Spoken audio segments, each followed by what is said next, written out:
Good morning students. Welcome in this class. This video is for class 8 subject social science and today we are going to start history chapter 5 when people rebel. Okay, means revolt or do some activities against British government. It is the first lecture of this chapter and in today's lecture the topics which are to be discussed like these. First one, policies and the people. Second, Nawab lost their power. And third one, the peasants and the sepoy. So let's we start today's discussion. Yes friends, actually in this chapter we will study the outrage or the anger of the people of India from different backgrounds against Britishers as they were facing suppression and hardships due to the policies made by the Britishers and the changes made by them in in their policies thereafter. Yes friends, in our previous lectures or chapters, we have studied that British government made many new rules, regulations and policies. And these policies which were made by the Britishers, means these policies were affecting the lives of the Indian people in many ways. Like these policies of East India Company had effect on different people such as kings, queen, sipahi and the farmers. So they started resisting against the British as these policies were against their rights and sentiments. Now we will study about all these policies which were made by British government in India. Okay, yes. So first topic, the policies and the people. Yes friends, the policies made by the Britishers were affecting the lives of the Indian people in many ways.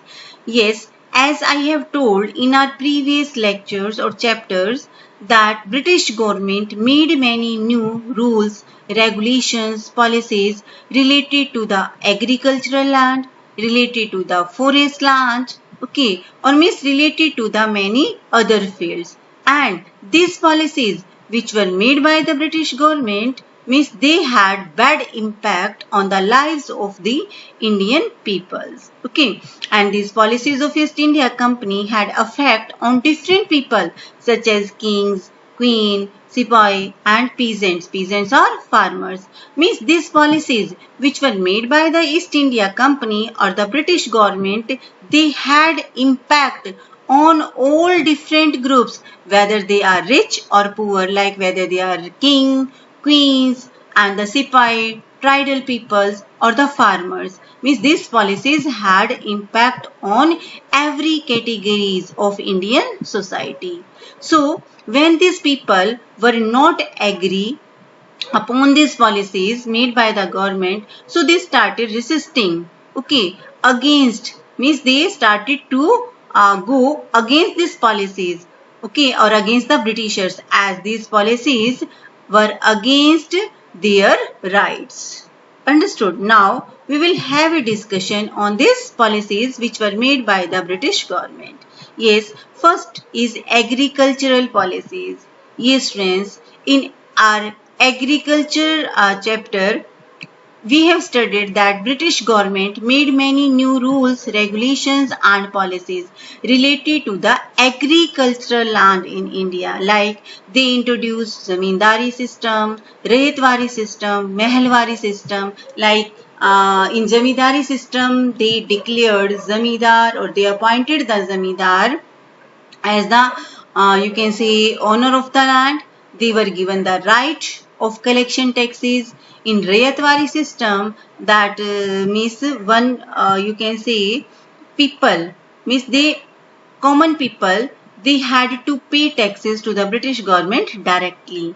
And in Mahalwari system, one village headman was appointed to collect the taxes from the farmers and he paid these taxes to the British government. So means we have seen British government introduced many unjust policies, means their main aim was to earn profit, and for that they introduced this policy and under these policies they imposed very high taxes on the Indian farmers. So these policies, or means now due to these policies, the Indian farmers, okay, they started to raise their voice against British government. Means they became against the British policies or rules. Now second is forest laws.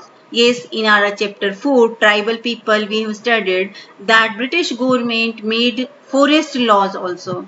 According to some laws, they declared forest as state property. Okay, means they reserved some forest, and in this reserved forest, the tribal people were not allowed to enter.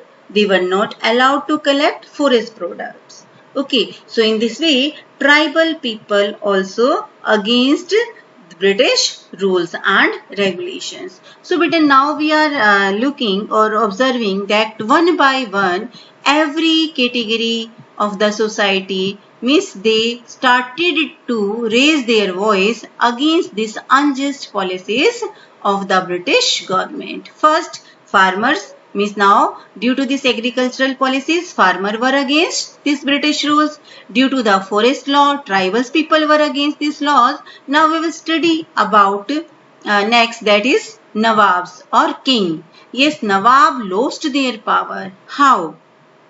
Yes, friends, actually since the mid 18th centuries, the king had seen their power, that means destroying. They were losing their authority gradually. Residents were appointed in many states and the kings were not allowed to keep their army. Yes, how the Indian king lost their power or authority under British rules. For that also, the British government that introduced many new policies, rules and regulations. Like they introduced doctrine of lapse, subsidiary alliance. So students, first we will discuss on subsidiary alliance. What was subsidiary alliance? Listen carefully. Actually, subsidiary alliance was a policy, and under this policy, the Indian kings were not allowed to keep their own armed forces. Understood? So what was the subsidiary alliance? Means according to subsidiary alliance, Indian kings were not allowed to keep their own army, and they were protected by British army, and for this protection they had to pay taxes. And if any kingdom unable to pay these taxes to the British government for these protections, so their kingdom would be taken by the British government. So in this way, or under this subsidiary alliance, that many or most of the you can say rulers, means they lost their territories. Many kings and queens tried to negotiate with the company in order to safeguard their interest, like in which the kingdom, those who lost their territories, Awadh, Jhansi. These were two, you can say, famous places which was taken by the British government under many rules and regulations. Yes, friends. So now we are discussing about the Awadh. Yes, Awadh was the last territory to be annexed. Annexed means mixed in British government in 1801, and British imposed subsidiary alliance there. Already I have told you about the subsidiary alliance. What was the subsidiary alliance? According to that, the Indian rulers were not allowed to keep their own armed forces, and they were protected by the British army, and for that they had to pay taxes, and when they unable to pay the taxes, then their kingdom would be taken by the British government. And same happened with Awadh.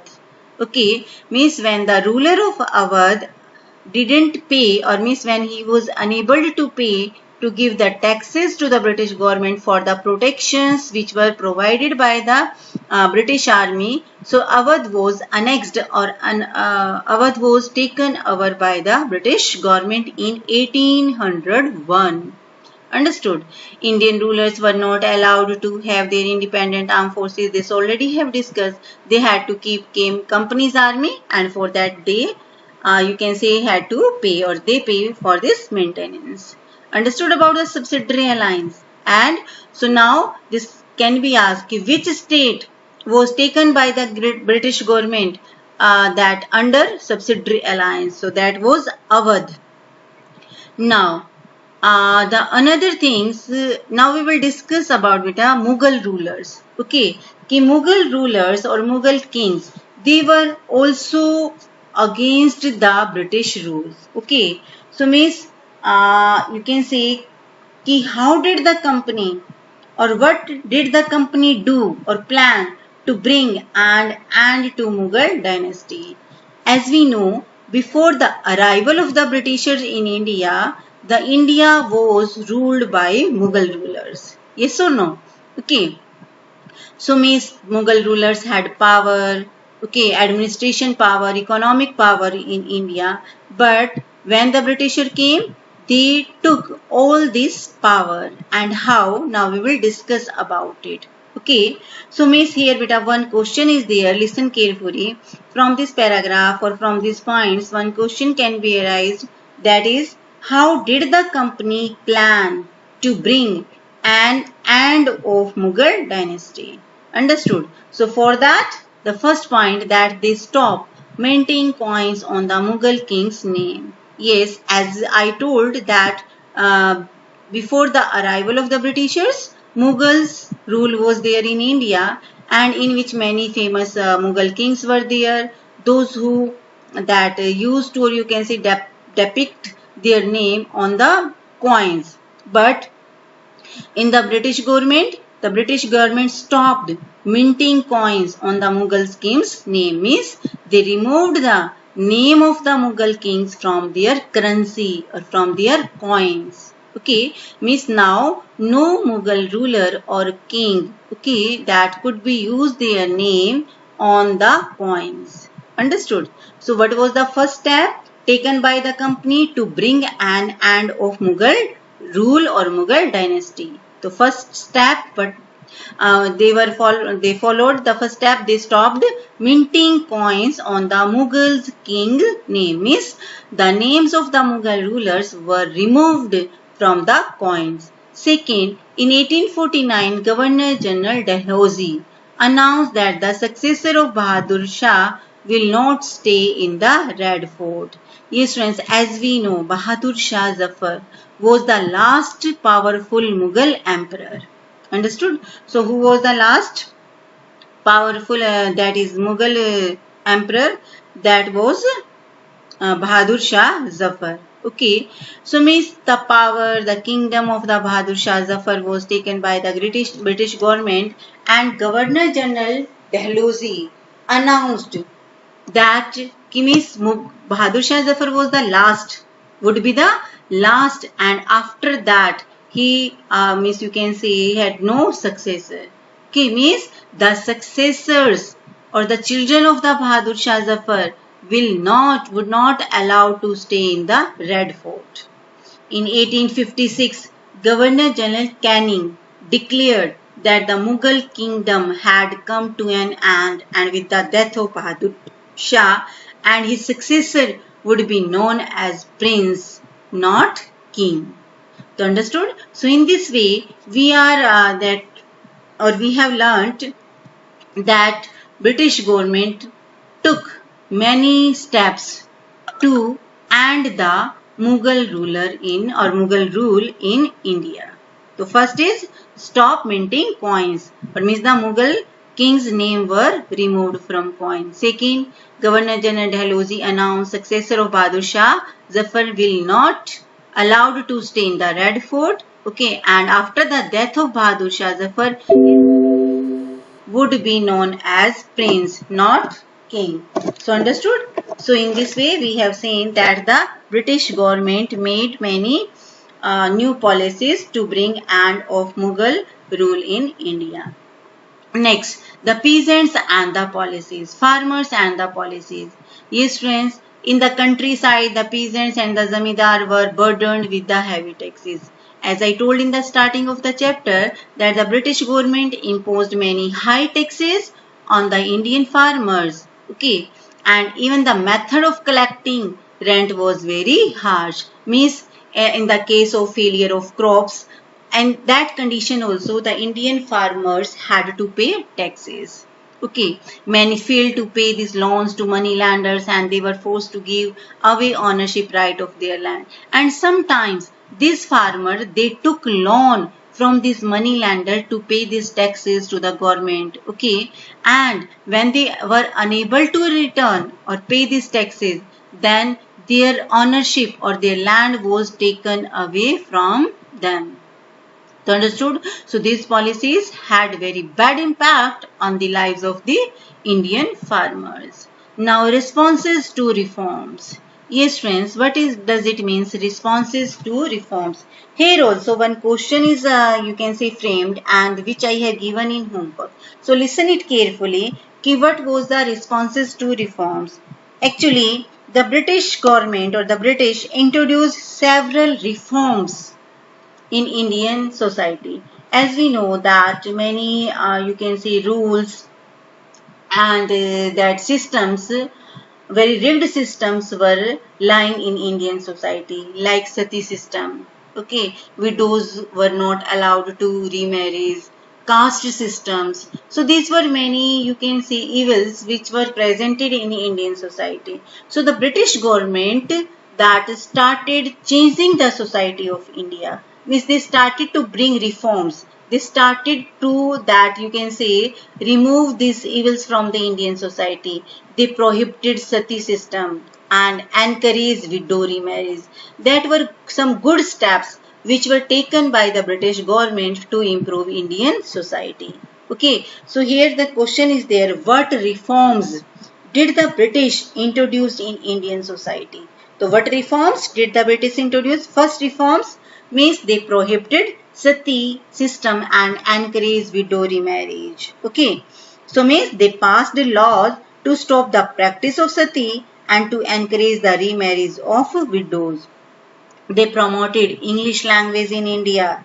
Okay, and in 1850 the company passed a new law that made the conversion to Christianity easier. Okay, means now they were forcing the Indians to adopt Christianity. So after 1830 it became easier for Christian missionaries to own land in India. In 1850 a new law was passed that enabled the converts to inherit their ancestral property. As we have studied that the many Indian rulers or their land were taken by the British government, okay, by introducing many wrong policies. So now the British government announced, means the Indians, those who you can say convert to Christianity, so they were allowed or they were returned to their ancestor property, inherit property. Understood? Means if the Indian that peoples, okay, if they ready to adopt or follow Christianity, okay, so the land of the ancestors of Indians which were taken by the British government, it would be returned to them. So many Indians started believing that the British were trying to destroy their religion, culture and customs. Understood? So many Indians begins to feel that the British were destroying their religion, their social custom and their traditional way of life. But at same time, there were other Indians who readily accepted the reforms introduced by the British government. Understood? Now, Sipais and policies. Yes, Sipai, here is Hindi word Sipai.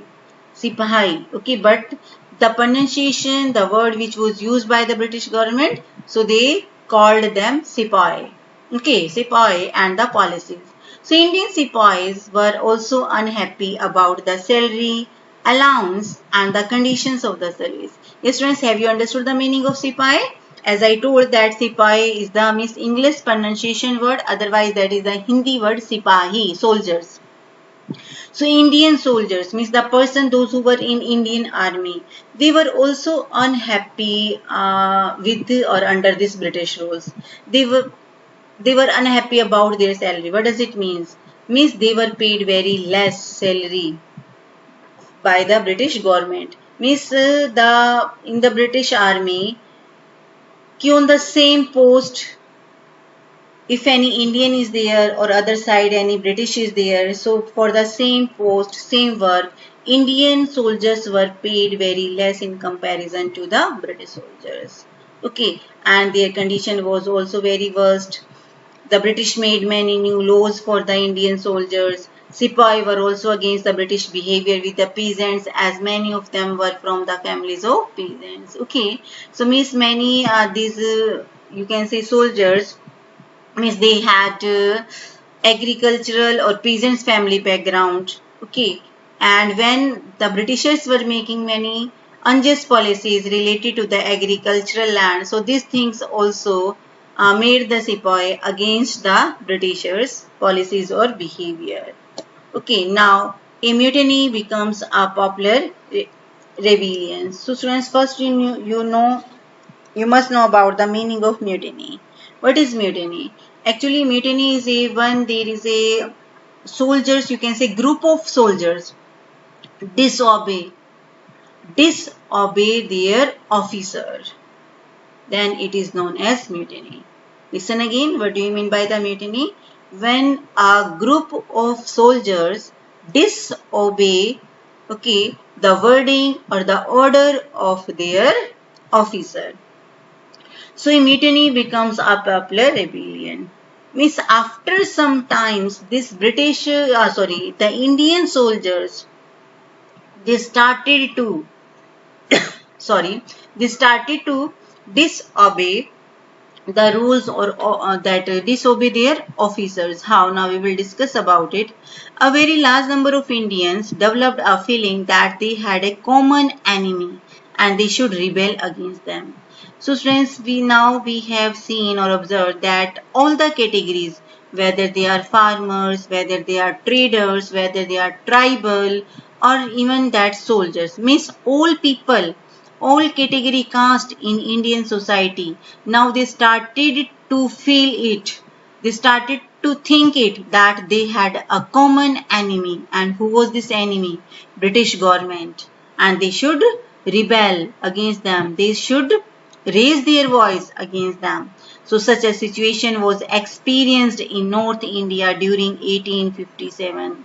So means after some times, this rebel or revolt started by the you can say Indian soldiers in the northern part of India when in 1857, and it was known as Revolt of 1857 in Indian history.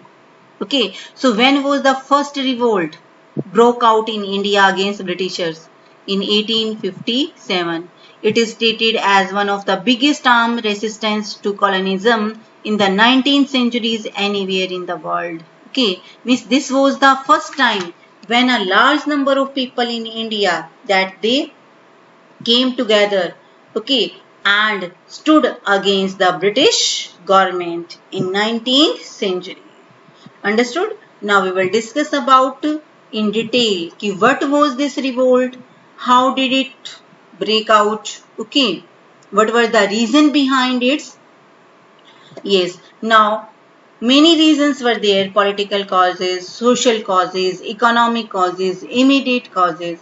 Now we will discuss all these causes of the revolt one by one. So as I told, the first revolt broke out in 1857. Okay, and it was started from Meerut. The first revolt in 1857, from where it started? It broke out in, or it started from Meerut. Okay, now first we will discuss about the political causes. The annexations of states. Annexations means the policy to take over. Okay, by the subsidiary alliance system and doctrine of lapse that create unrest among the people. Yes, students, in the starting of the chapter, I told you about these two policies, subsidiary alliance and doctrine of lapse. So what was the subsidiary alliance? Means according to the system, Indian rulers were not allowed to keep their armed forces. Okay. And second was there, that is doctrine of lapse. Okay. What was the doctrine of lapse? This policy was introduced by Lord Dalhousie. And under this policy, if any Indian, you can say king or ruler had no its own son, so he was not or he or she was not allowed to adopt any other child. Okay, and in that situation, his or her kingdom would be taken by the British government, and this was known as doctrine of lapse, and Hindi it was known as गोद लेना, गोद लेने की नीति. Means if any ruler had no its own son, so they were not allowed to adopt any other child. Okay, and in that situation, their kingdom would be taken by the British government. And beta, here I will give one example. Jhansi ki Rani hai. I think everybody knows about him. So Jhansi ki Rani had, you can say, had no its own son, and he adopted a child. But the British government didn't accept it, and her kingdom, Jhansi, was taken by the British government under doctrine of lapse. Okay, and this was the first political reason. So in this way, many kings and queen, means they were not happy under British rules, and their kingdom, or in this way, means they had lost their authority. Now the second is we have studied about the policies made by the British government related to the Mughal rulers.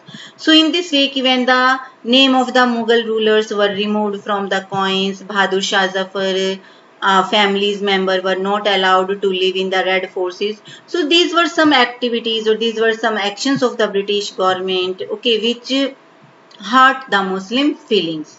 Means the Muslim feeling also had been hurt, as the names of the Mughal rulers were removed from the coins minted by the companies, and the pension of Nana Sahib, the adopted son of Peshwa Bajirao, was also denied. So these were some political causes of revolt 1857.